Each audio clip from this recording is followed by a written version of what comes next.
노래를 많이 부르죠. 일명 캐롤송이라고 그러는데 그 가운데 한 노래가 우리 잘 아는 고요한 밤, 거룩한 밤이라는 찬송을 부릅니다. 이 노래는 1818년 우리나라에 1919년에 3.1운동이 있었죠. 그보다 100년도 더 되는 101년 전에 오스트리아의 작은 시골 교회에서 신부하던 26세의 젊은 그 신부 모울이라고 하는 분이 계셨는데요. 이분이 이제 성탄절을 맞이해서 열심히 선곡도 준비하고 많은 것들을 준비하는데 반드시 필요했던 것이 그 시절을 보내신 분들은 알겠지만 풍금이 제일 필요했습니다. 우리 어렸을 때는 교회에 풍금이 다 했어요. 그런데 그만 이 풍금이 고장이 났습니다. 그래가지고 수리공을 불러가지고 했는데 풍금을 다 이렇게 분해해가지고 열심히 고치는데 시간이 한계가 있었어요.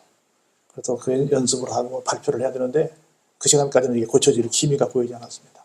너무 걱정이 돼가지고 근심하면서 마을의 밤 풍경을 바라보면서 잠도 안 오고 이렇게 겪고 있는데 참으로 고요한 밤이었습니다. 그때 평상시에 이 양반은 시를 쓰는 시인은 아니었는데 영감이 떠오른 거예요. 그래가지고 이 가사를 쓰고 난 다음에 두루보라고 하는 그 자기네 교회 올가니스트 반주자에게 부탁을 했어요. 그랬더니 그 반주자가 또 적서서 이렇게 작곡을 해가지고 이 노래가 나오게 됐습니다. 그러니까 어찌 보면 풍금이 안 고장 났으면 이 노래는 안 나왔습니다. 풍금이 고장 난 덕에 이 노래가 나와서 전 세계 모두들한테 사일렌트 홀이나 하는 고요한 밤, 거룩한 밤을 부르게 됐다. 이런 이 곡이 만들어진 배경을 그렇게 설명하고 있습니다.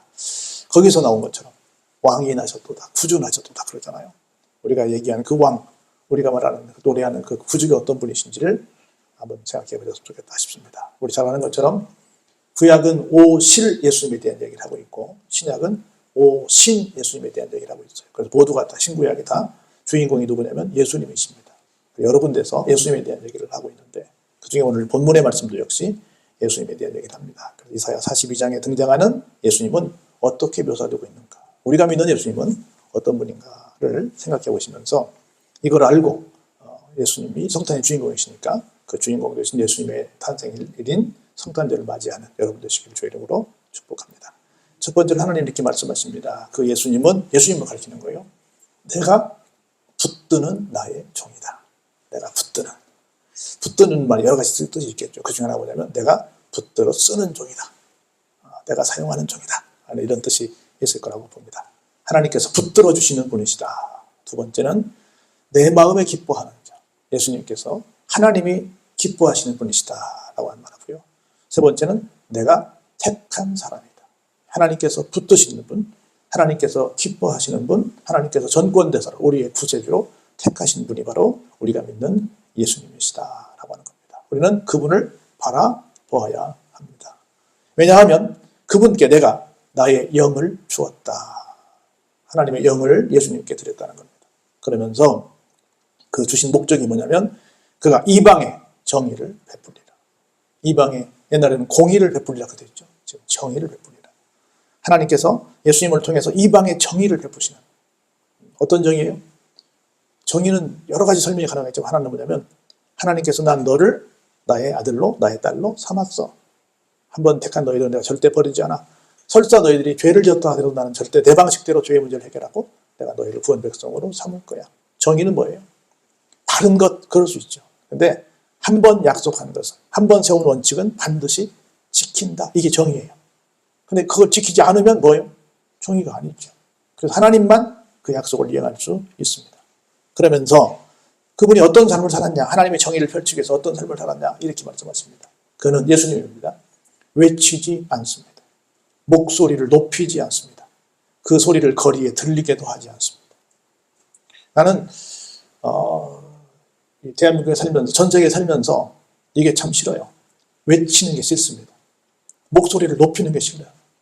거리에서 막 들리게 하는 소리가 싫어요. 그게 너무 싫습니다. 왜 막 목소리를 높이고 막 외치고 막 온 거리에서 떠들고 어제도 막 그렇게 방송에 보면 그랬다 그러잖아요. 왜 그래요? 순리가 통하지 않으니까. 뭐가 없으니까? 정의가 없으니까. 그냥 정의가 존재하면 그 정의가 기록된 그 글을 가져가서 이렇게 하니 이렇게 해주세요. 조용히 선생님 여기 보니까 이렇게 돼 있네요. 이렇게 해주시는 게 맞죠? 해주세요. 예, 그러네요. 이게 맞네요. 해드릴게요. 예. 그렇게 할게요. 하면 떠들 일이 있어요? 없어요? 없어요. 그게 안 되니까 가서 막 떠드는 거예요. 외치는 것, 목소리를 높이는 것, 거리에 들리게 하는 것은 결코 좋은 세상이 아니에요. 조용히. 제가 지금은 그런 말 안 하는데 옛날엔 그런 말을 좀 하고 살았어요. 어디 가서 언제까지 우리나라가 와가지고 책상을 둘러엎고 쌍소리를 하고 막 이렇게 해야만 어떤 사람의 말을 듣는 그런 세상이 돼야 됩니까? 우리 좀 그러지 맙시다. 조용히 말씀드려도 선생님 이렇게 좀 해주세요 해도 해주는 세상을 좀 만듭시다. 나는 세상에 싫은 말들이 참 많은데 그 중에 하나가 뭐냐면 우는 애기 젖준다는 거야. 왜 울도 없이 기다려? 그냥 시간 되면 주면 안 되나? 왜 꼭 때를 써야 주냐고. 그냥 주면 안 되나? 난 이게 너무 싫어요. 왜 자꾸 외치고 목소리를 높이고 왜 막 거리를 시끄럽게 해요? 정의가 없으니까. 근데 예수님은 정의로우신 분이기 때문에 그럴 필요가 없어요. 조용히 계셔도 그 자체가 정의야. 이 말씀이 지금 우리 사회에 꼭 필요한 말씀이라고 생각이 들어요. 왜 추운데 가서 막 시끄럽게 하고 막 트랙터를 끌고 막 그 먼 길을 가고 왜 이런 일이 왜 생겼냐고. 그냥 조용히 전화 한 통 해가지고 이게 맞는 것 같은데요. 법 한번 보시고 이게 맞으면 해주시죠. 그러면 됐지. 왜 떠들어야 되냐고. 왜 떠드는 사회를 만드냐고. 얼마나 불행해요. 조용히 속삭였으면 좋겠어요. 속삭이는 사회. 막 버스 안에서 막 전철 안에서 전화해야 되고. 지금 문자 할 수 있잖아요. 조용히 할 수 있잖아. 막 떠들어 막 세상이 얼마나 시끄러워졌어. 주님은 억측, 내 주장, 내 고집을 펼치신 분이 아니에요. 진리는 조용한 거예요. 어떤 분이신 줄 아세요? 그분은 상한 갈대를 꺾지 않습니다. 꺼져가는 등불도 끄지 않습니다. 진실로 정의를 시행합니다. 여러분들 오늘날 가장 왜 이렇게 시끄러워요? 제일 큰 문제가 뭘까요? 오늘날 제일 큰 문제는 정의가 없는 문제예요. 진실이 없고 정의가 없어요. 뭘까요? 왜 사람들이 시끄럽게 하는가? 제가 볼 때는 제1번이요. 뭐니 해도 우리는 제일 중요한 게 money라고 하잖아요. 그렇죠? 돈이라고 하잖아요. money가 돈이에요. 왜 시끄럽냐면 불로소득 때문에 그래요. 불로소득이 뭐예요? 일을 안 했는데 돈이 오는 거예요. 그렇죠? 예컨대 같은 일을 했어. 예를 들어서 정규직도 똑같은 일을 했고 비정규직도 같은 일을 했어. 봉급은 어때요? 하늘과 땅 차이야. 어떤 경우는 힘든 일은 비정규직이 해요? 정규직이 해요? 비정규직이 해요. 근데 돈은 누가 더 많이 받아가요? 정규직이 더 받아가요. 공정해요? 공정하지 않아요? 공정하지 않죠. 내가 사모님하고 계속 싸우는 게 그거예요. 우리나라처럼 이렇게 80%, 90%, 100% 대학교 가는 나라가 세상에 별로 없어요. 한 30% 미만 정도만 대학을 가요. 공부할 수 있는 아이들만 대학을 갑니다. 그리고 다 중학교, 고등학교 마치면 전부 다 직장으로 가요. 근데 우리는 모두가 다 대학을 가니까 우리 블루칼라, 화이트칼라 그러잖아요. 일하는 데를 이 젊은 사람들이 안 가려고 그래요. 젊은 사람들이 놀아요, 안 놀아요? 지금 우리나라? 엄청 많이 놀아요. 엄청 많이 놉니다. 왜 그래요? 임금체계가, 젊은 아이들이 잘못돼서 그런 게 아니에요. 임금체계가 잘못돼서 그렇다 그 말이에요. 대학을 안 나오면 봉급을 제대로 안 주니까. 대학을 안 나오면 진급을 안 시켜주니까. 국민학교를 나와도 봉급을 제대로 주고 국민학교를 나와도 진급할 수 있도록 해주고 학교와 상관없이 성실하게만 하면 누구든지 다 진급할 수 있고 봉급을 똑같이 받게 해야 되는데 그렇게 안 해준다는 거예요. 무조건 대학을 나와야만 석박사 학위를 가져야만 된다는 거예요. 그러니 기회를 쓰고 가는 거예요. 나라가 잘못한 거예요. 국민학교만 나와도 내 자리에서 최선을 다하면 올라갈 수 있는 길을 만들어줘야죠. 봉급받을 수 있는 길을 만들어. 국민학교를 나왔던 대학교를 나왔던 똑같은 봉급을 줘야죠. 어떤 일이 소중해요? 여러분 공장에도 뭐가 소중해요? 사무실에서 그걸 그려내는 사람이 소중해요? 밑에서 그걸 만들어내는 사람이 소중해요? 똑같이 소중해요. 똑같이 소중합니다. 물론 약간 거기에 따른 어떤 공을 들인 것에 대한 약간 뭔가 좀 더 생각해 주는 건 이해가 되지만 결국은 같이 있어야 되는 거예요. 만드는 사람도 있어야 되고 그걸 아이디어를 내는 사람도 있어야 된단 말이죠. 서로 소중해요. 서로 인정해 줘야지. 이렇게 정의가 안 되니까 안 하고 만다는 거죠.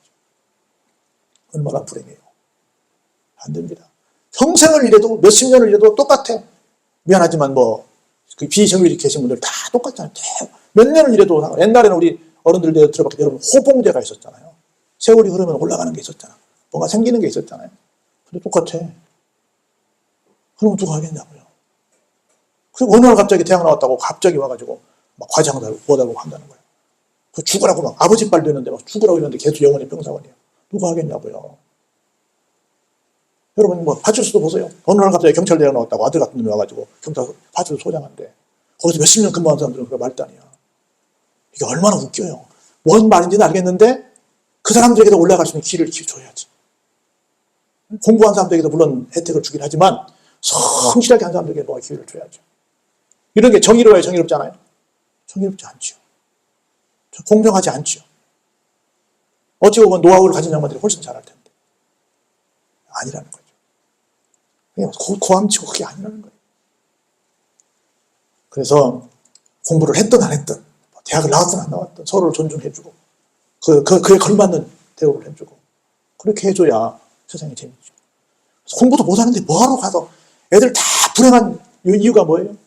아, 나 공부하기 싫어. 그냥 학교 가래. 공부하기 싫어. 그냥 공부하래. 애들이 얼마나 불행해요. 신나게 뛰어놀아야지. 유치원 때부터, 유치원도 가기 전부터 막 공부. 딱 보면 공부할 머리가 있고 공부 안 할 머리가 있어요. 공부 안 할 머리는 그냥 빨리빨리 공장에 보내요. 뭐하러 공부시켜요. 근데 공부 안 시켜도 걔들이 먹고 살도록 해줘야 되는데 공부 안 시키면 맨날 말다니까 맨날 노가다만 하니까 걔들이 할 수 없이 가는 거예요. 고액과일 돼가면서. 잘못했다는 겁니다. 공부를 하든 안 하든 내가 하고 싶은 거, 내가 잘하는 것 하면 누구나 다 살 수 있는 삶. 원하는 것은 무엇이든 될 수가 있고. 이런 노래 했잖아요. 누가? 정수라 씨가. 그렇게 해야지. 뭐. 근데 원하는 거 무엇이든 될 수 있나요? 안 돼요. 안 됩니다. 그래서 정직하게 노력하면 다 되는 세상이 될 수 있도록 만드는 게 중요해요. 주님이 그렇게. 그러면 시끄럽게 할 일이 없어요. 그냥 그 원칙대로만 하면 되는 거예요. 그러나 이랬으면 좋겠어요. 당신은 지금 몇 살입니까? 라는 글을 써요. 타라 없어지는 것이 녹슬어 없어지는 것보다 낫다는 말이 있습니다. 여러분, 소크라테스의 원숙한 철학은요, 70세 이후에 이루어졌다고 해요. 우리 잘 아는 플라톤이 있잖아요. 이 사람은 50세까지 학생이었다고 합니다. 미켈란젤로가 시스티나 성당 벽화를 완성했던 르네상스의 거장이었지 않습니까? 90세 때 완성했대요. 여러분 또 그 베르디 알잖아요. 오페라 오세로를 80세에 작곡했고요. 아베 마리아는 85세에 작곡을 했대요. 이렇게 정말 노년에도 우리 잘 아는 모세도 80에 부름받았잖아요. 언제든지 간에 내가 성실하게 노력만 할 수 있으면 나이와 상관없이 어떤 환경과 상관없이 나도 한번 홈런을 칠 수 있다라고 하는 그런 공정한 기회가 있는 세상이 무슨 세상이에요? 정의로운 세상이에요. 근데 아무리 해봤자 못 간다. 말이 안 되죠. 주님은 그런 공정함을 우리에게 주십니다. 주님밖에 그렇지 않아요. 왜냐하면 그분은 쇠하지 아니하며 낙담하지 아니하고 세상의 정의를 세우기 위해 이르리니 섬들이, 우리 모든 지구촌의 섬 안에요. 섬들이 다 교훈을 앙망하리라. 그래서 주님밖에 의지할 대상이 없는 거예요. 사람들은 다 자기네끼리 다 해먹잖아요. 그 주님이, 그 하나님이 어떤 분이신데요? 하늘을 창조하여 펴시고 땅과 그 소산을 내시며 땅 위의 백성에게 호흡을 주시며 땅에 행하는 자에게 영을 주시는 하나님 여호와께서 말씀하신다는 거예요. 이 모든 것들을 하신 모든 것들의 주인 되신 분이 누구시라고요? 하나님이시라고요. 그 하나님께서, 그 하나님의 성함이 뭐예요? 여호와죠. 스스로 계신 분이죠. 그 하나님 여호와가 의로 너를 불렀었죠. 내가 내 손을 잡아 너를 보호하며 너를 세워 백성의 언약과 이방의 빛이 되게 하겠다는 거예요. 그 하나님께서 우리 주님을 통해서 우리 손을 잡아주시고 우리를 보호해 주시고 우리를 백성의 언약, 세워서 백성의 언약과 이방의 빛이 되게 해 주신다는 거예요. 하나님께서 우리를 도와주시면, 우리를 보호하시면 우리는 기가 막힌 일들을 할 수 있어요. 우리 잘 아는 제가 아주 재밌게 읽었던 책에 로빈슨 크루소인데, 그런데 그 다니엘 데포가 썼거든요. 근데 그 양반이 시력이 아주 좋지 않아가지고 하루에 5분밖에 집중해서 이렇게 뭘 글을 쓸 수 없었대요. 잘 안 보이니까. 그런데 그 5분을 이용해가지고 이렇게 멋진 대작을 쓰게 된 겁니다. 여러분 잘 아는 베토벤도 나중에 시력을 잃잖아요. 안 보이니까 피아노에다 귀를 대가지고 귀의 진동 소리를 느끼면서 이게 도야, 이게 레야, 이게 비야 이걸 해가지고 이 작품을 만들었다잖아요. 눈에 보이는 사람도 못하는 걸 안 보이는데 이 진동을 통해서. 여러분 우리 잘 아는 장로계 칼빈도 움직이는 종합병원이었어요. 바울이랑 비슷비슷했습니다. 그렇지만 성찰과 연구로 정말 기가 막힌 신학사의 길이 남을 저작을 기독교의 강요부터 시작해서 만들었어요. 여러분 철로역정을 쓴 존 보녀도 마찬가지입니다. 눈썹에 곰팡이가 스를 정도로 환경이 좋지 않았다는 거예요. 그래도 누워서도 펜을 놓지 않았다는 겁니다. 여러분 잘 아시는 우리 크로스비, 우리 찬송가 가사 많이 쓴 양반 있지 않습니까? 이 양반도 마찬가지로 앞을 볼 수 없는 상황에서도 수많은 찬송을 만들어냈잖아요. 여러분 기억하세요. 하나님께서 함께 하시면 내 손을 잡아서 보호해 주시면 어떤 상황에서도 기가 막힌 작품을 만들어낼 수 있는 거예요. 왜? 하나님은 어떤 분이십니까? 정의로우신 분이니까. 그래서 보세요. 7절에 내가 눈먼 자들의 눈을 밝히며 갇힌 자를 감옥에서 이끌어내며 흑암이 아닌 자를 깜방에서 나오게 하리라. 어찌 보면 가장 어려운 시기를 보내고 있는 사람들이라고 말할 수 있어요. 가장 어려운 처지에 있는 사람들을 다 하나님께서 풀어주시겠다는 거예요. 누구를 통해서? 예수님을 통해서. 그러면서 계속 말씀하세요. 이런 일을 하시는 분이 누구냐? 8절에 말하잖아요. 나는 누구라고요? 여호와이니 그 여호와가 내 이름이란다 라고 말씀하십니다. 그러면서 뭐라고 말씀하시냐면 나는 내 영광을 다른 사람에게, 특별히 누구에게? 우상에게 나는 이 내 영광과 찬송을 절대로 주지 않는단다 라고 선포하고 계십니다. 하나님의 영광은 누구겠어요? 예수님이죠. 예수님이란 선물을 그런 사람들에게는 안 준다는 거죠. 그래서 우리는 늘 하나님의 은혜를 구해야 됩니다. 반복해서 구해야 돼요. 말씀을 앞세워 구해야 됩니다.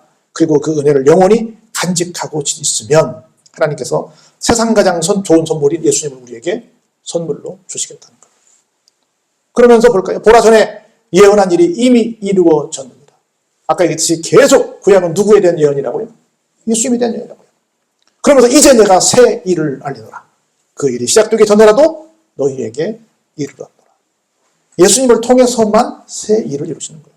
여러분 우리나라도 특별히 기독교가 와서 굉장히 큰 혜택을 준 게 뭐냐면 여러분들 일본 사람들이 우리나라에 와서 우리 한일합방을 한 명분이 뭐예요? 자기네들은 선진화됐고 우리는 후진국이기 때문에 자기네들의 문명을 주면서 이 나라를 선진국으로 만들어주겠다라고 했잖아요. 그래서 한일합방을 했잖아요. 물론 걔네들이 와서 우리에게 준 여러 가지 좋은 것들이 있습니다. 그래서 모내기도 걔네들이 줬고 여러 가지 중교도 있긴 한데 그런데 진짜로 우리나라를 문자 그대로 개방하고 개혁하고 정말 발전시킨 것은 뭐예요? 선교사들이에요. 그 말은 어디의 영향이에요? 서양의 영향이란 말이죠. 서양의 영향입니다. 여러분들 100년, 우리 한 140년 됐거든요. 복음이 들어온 지. 140년 전에 서양 선교사들이 와서 찍었던 기념사진하고 지금 보세요. 비슷해요. 우리나라 사람들은 어때요? 한복 입고 상투 쓰고 꾀재재하고 이게 사람이 할 정도로 그렇습니다. 죄송하지만. 얼마나 그 사람들이 먼저 속된 말로 개화됐어요. 개화됐습니까? 다른 여러 가지를 떠나서 정말 우리로 하여금 개화된 삶을 살게 하시는 양반들이 선교사님들이에요. 그래서 예수님 만난 것이 우리에게 얼마나 큰 복인지를 우리 전 국민적으로 깨달아야 되는데 이걸 잘 몰라요, 사람들. 그럼 볼까요? 그런 거로 항해하는 자들과 바다 가운데의 만물과 섬들과 거기에 사는 사람들아 여호와께 무슨 노래로? 새 노래로 노래하며 땅끝에서부터 찬송하라. 새 노래. 새 노래는 뭐겠어요? 내가 날마다 새로운 은혜를 하나님께로부터 받는 거죠. 날마다 받는 그 은혜를 뭐해요? 하나님 앞에 찬송으로 올려드리는 거죠. 그럼 볼까요? 광야와 거기에 있는 성읍들과 게달 사람이 사는 마을들은 소리를 높이라. 셀라의 주민들은 노래하며 산 꼭대기에서 즐거이 부르라 이렇게 말합니다. 어디에 사는 사람들도 노래해요? 여러분 생각해서 광야, 여러분 광야 가봤어요? 광야, 우리는 광야 잘 무슨 말인지 모르는데 여러분들이 방송에서 볼 때 아마 사막을 얘기할 거예요. 사막, 여러분 생각 사막으로 막 고운 모래들이 쫙 펼쳐져 있는 것처럼 보이지 않습니까? 그런 데도 있고요. 그냥 막 자갈들이 쫙 펼쳐져 데도 있어요. 정말로 뭘로 농사 지어 먹을 수도 없고 사람이 살 수 없는 척박한 땅이 광야예요. 어찌 보면 사막보다 더 막 심한 곳이 광야라고 말할 수 있어요. 그런데 그런 환경에 있는 사람들도 뭐 해라? 하나님을 즐겁게 소리 높여 찬양하라 그 말입니다. 게달은 말이에요. 이스마엘의 후손들의 이름이고 이스라엘 남쪽인 밑으로는 지금 사우디예요. 이집트로 건너가는 아라비아 사막을 게달이라 그래요. 그 아라비아 사막에 사는 사람들아 소리를 높여라 그 말이에요. 여기 셀라는 어디냐면 이스라엘 그 밑에 요르단이 있거든요. 그 요르단에 이 셀라는 문자적으로 바위를 뜻해요. 영어로 락인데 지금으로 말하면 페트라도 락 바위예요. 근데 그 에돔족 속에 살고 있었던 그곳인데 그쪽으로 말하는 거예요. 지금으로 말하면 다들 척박한 막 바위산이고 그리고 사막이고 이런 곳이에요. 그런 곳에 살고 있는 사람들까지도 뭐 해라? 하나님을 찬양하라. 좋은 옥토에 사는 사람들아가 아니라 아라비아 사막에 사는 사람들아. 그리고 게다가 이스마엘 후손들에 살고 있는 사람들아. 그 특별히 그 뭐 암벽을 타고 사는 사람들아. 하나님을 뭐 해라? 찬양하라. 라고 하는 겁니다. 모두가 하나님을 찬양해야 됩니다. 여호와께 영광을 돌리며 섬들 중에서 그의 찬송을 전할지어다. 계속 찬양하라는 거예요. 그러면 어떻게 하냐? 그런 사람들에게 우리 마지막 절 볼까요? 여호와께서 누구처럼 나가세요? 우리 앞에 용사같이 나가십니다. 전사같이 분발하십니다. 그래서 외쳐 크게 부르시며 그 대적을 어떻게 하신다? 크게 치실 것입니다. 그럼 우리는 어때요? 하나님께서 우리 앞뒤에 모든 장애물들을 다 펼쳐가시니 우리는 두려움 없이 담대하게 우리의 걸음을 옮겨갈 수 있는 겁니다. 사랑하는 성도 여러분, 두려움은 인류의 적입니다. 무서운 질병입니다. 어려운 환경보다 더 무서운 것은 두려워하는 마음이 더 큰 문제입니다. 여러분 잘 아시는 것처럼 2차 세계대전이 끝난 후에 미국의 한 신문사가 조사를 했어요. 적군과의 싸움에서 전사한 군인은 35만 명이었는데 실제 두려움 때문에 죽은 사람, 공포감 때문에 죽은 사람은 수백만 명이 넘는다고 합니다. 인간의 정서를 파괴하고 올바른 삶의 평안과 힘을 앗아가는 사탄의 도구가 뭐예요? 두려움이에요. 그런데 하나님께서 내 앞서서서 어떻게 해요? 용사처럼 전사처럼 나가셔서 그 대적을 크게 물리치시면 어떻게 된다? 우리는 두려울 일이 없다는 거예요. 그래서 두려움이 없는 삶을 보장해 주시기 위해서 우리에게 정말 참 기쁨을 선사해 주시기 위해서 누가 오셨다고요? 예수님이 오셨다고요. 세상은 정의롭지 못합니다. 서로 자기가 옳다고 주장하고 시끄럽게만 합니다. 지금도 죄와 전쟁은 끊임없이 펼쳐지고 있습니다. 이런 복잡다단한 정말 다사다난한 이런 삶의 자리에서 오직 정의를 펼치는 분은 누구밖에 계시지 않다고요? 우리가 믿는 예수님밖에 계시지 않습니다. 그래서 예수님만 우리의 산 소망이 되는 겁니다. 세상은 뭐 누가 와서 별소리를 다 하고 이 사람 말 들어보면 이 사람 말이 온 것 같고 저 사람 말 들으면 저 사람 말이 온 것 같고 이 방송 들어보면 이 방송이 맞는 것 같고 저 방송 들어보면 저 방송이 맞는 것 같고 다 자기들 잘난 맛 살지만 진짜 잘났고 진짜 공의고 진짜 정의는 누구밖에 계시지 않다? 예수님밖에 계시지 않다. 그래서 이 성탄절에 우리가 더 확실하게 믿고 따를 분은 예수님밖에 계시지 않다. 이 세상의 소망은 예수님밖에 계시지 않다. 예수님만이 진리고 예수님만이 진리고 정의다. 예수님만 우리를 평안한 길로 인도할 수 있다. 이것을 온 세상 사람들이 알아야 되고 이것을 우리가 알려야만 한다는 거예요. 다른 데는 없다는 거예요. 절대로 다른 것은 세상 무슨 소리를 해도 일리는 있지만 그게 진리는 아니에요.